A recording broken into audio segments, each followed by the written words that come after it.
Active weather, well, it is the 4th day of November. November, you can get the gales of November, you can get the cold rain, and of course, you get snow as well, like here in the Gaspé Peninsula. And thank you very much, Ski Felix from Instagram, sharing that one in. Beautiful there. But today, it's more than just a walk in the park. Storm Center coverage here.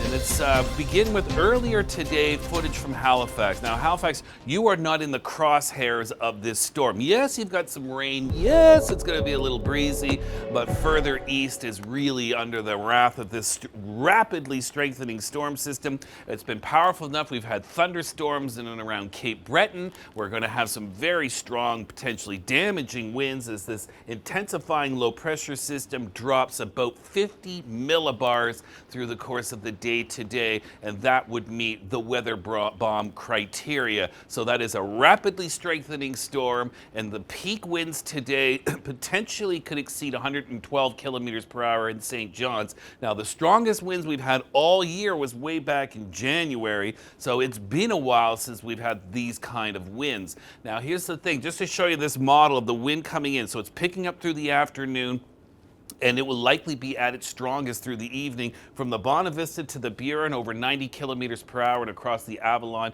115 to 130 kilometers per hour. So A, that's potentially damaging, so we got to make sure we're prepared for power outages. Number two, this wind is coinciding with high tide this evening, and then again high tide tomorrow morning. So, and we know high tide's 12 hours apart, so there's going to be some high water levels, there could be some erosion, there could be some local damage to infrastructure and coastal flooding. High tide at 6:45 p.m. this evening, in St. John's, 6:58 in Trepassey.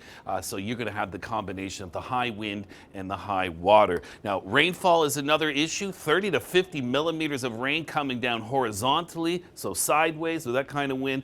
Port aux Basques to Sydney, you're looking at 50 to 75 millimeters of rain as you go west of Cape Breton across the mainland. The rainfall is not quite as impressive. And then, of course, we've got the snowfall as well, especially down those long-range mountains, but even the Burgeo Highway, some of those higher elevations could get into some snow. Now we'll go further west, and we've got this boundary of cloud across the southern areas of Saskatchewan into Montana. Got a bit of a rain-snow mix, but this is the next low-pressure system in the Pacific, and it is one of several. Now we're going to take a look here at the atmospheric moisture.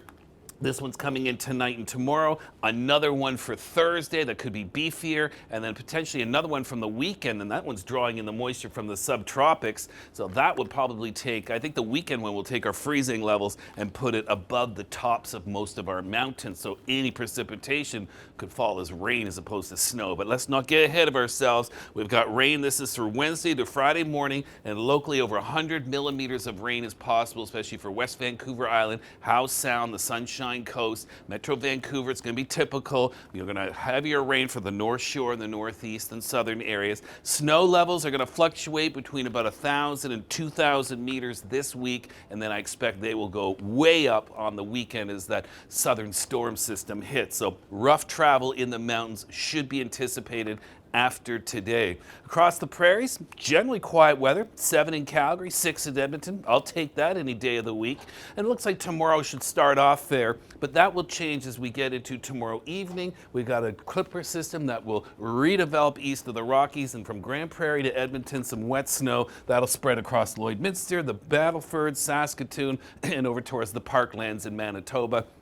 South of there, I think it'll be a case of rain showers. But take a look at some of our snow amounts, and yeah, snowfall possible along that Yellowhead Highway. So things could get greasy later this week towards the weekend. Breezy, but otherwise mostly dry for most of you in Quebec and in Ontario. Mostly dry, mostly sunny. Today's actually a very pleasant day, still a little gusty, but enjoy the sunshine because the next low pressure system is coming in for Wednesday. The Nickel Belt could get into some snow showers and even mix with flurries over higher ground in southern Ontario. A little bit of a break Thursday. Another storm system comes in on Friday, and temperatures, they're heading downwards for the weekend.